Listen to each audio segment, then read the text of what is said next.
Hi builders, welcome to the Plume Overview. My name is Jackie de Klerk. I am your success coach, and in this tutorial I'm going to show you around the Plume tool and how you can use it for your business to create awesome projects, as well to share it on social media and use the tool to generate leads.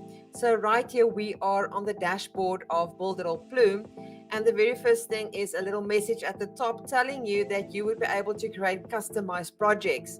Now, to create a customized project, you really need to go to this little blue button right here. There is a drop down and you're going to see there are various sizes that you can choose from. But if you cannot find the size that you are looking for specifically, you can go click on custom size and you would be able to determine the width and the height, as well as the pixels or inches, millimeters or centimeters of the design that you want to create. Once you've done that, it's going to open it up in the editor and you would be able to start designing.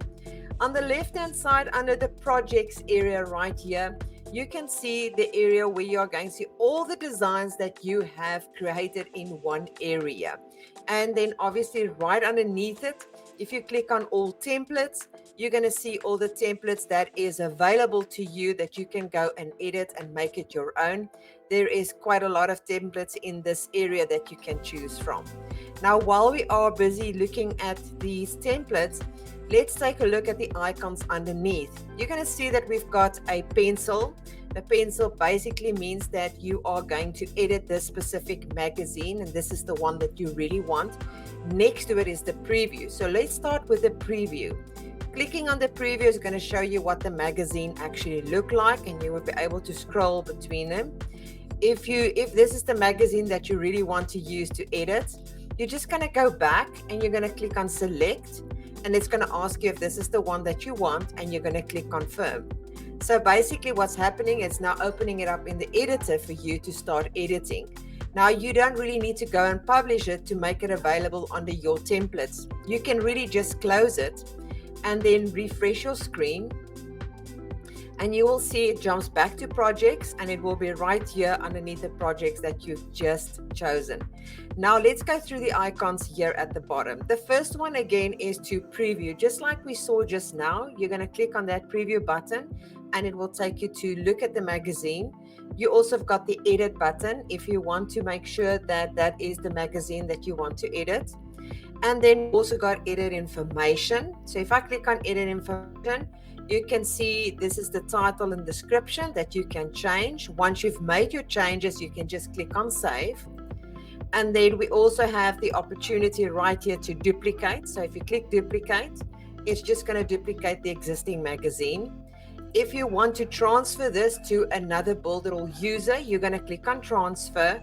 You're going to add the account that you want to send it to, and you're going to click transfer. Note that you are transferring a copy. You are not transferring the original. It is still residing in your account. If you click on the settings again, you would be able to embed. Now, if it's an embedded code, it means that you can add it to an iframe or any other website that has got the opportunity for you to embed a document. And to be able to add this to your own website, you're going to copy this. You're going to go to your website. I've already created an open panel right here. And I'm going to go to the elements area and looking for the iframe. And then you are going to drag and drop the iframe onto the page. You're going to right click so that the settings opens up. And then you're going to embed the document right there, and you can click on apply. And then you would be able to adjust it to the way that you want it to be shown. And that is how to embed it with an iframe. Now, there is another method. If you do not want to embed it and you want to send them directly to the magazine, you can go and view the magazine in your browser. And right here at the top, you can copy that link and go back to your website. And this time, we are going to add a button. And it can also be text or anything that you can actually link. So for this example, we're just using a button. You're going to use the text link right here, and you would be able to add it in the URL in that area and just click select. So once it's been added and you have saved it on your website, somebody can go and click on the link and they would see exactly what you have seen in this area. So now I'm just going to close that. I'm going to go back to Plume. Right here under the settings area, you can also choose to delete. So if we click on delete, it means that you are removing that magazine. Now for the insights of the open editor, if I open it up, please make sure to watch the tutorials below this video, as there is more information on how to make use of the editor itself. I really hope that you enjoyed this tutorial, and I will see you in another. Bye.